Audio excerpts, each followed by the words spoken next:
Becoming a master chef is like a martial arts journey.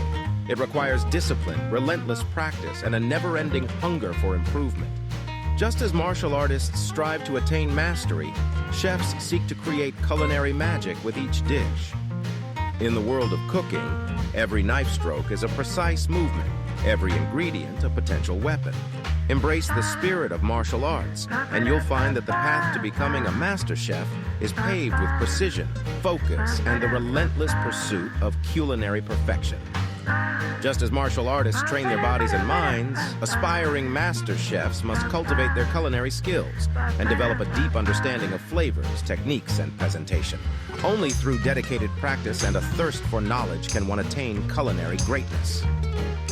A master chef, like a martial arts expert, understands that it's not only about the destination, but also the journey.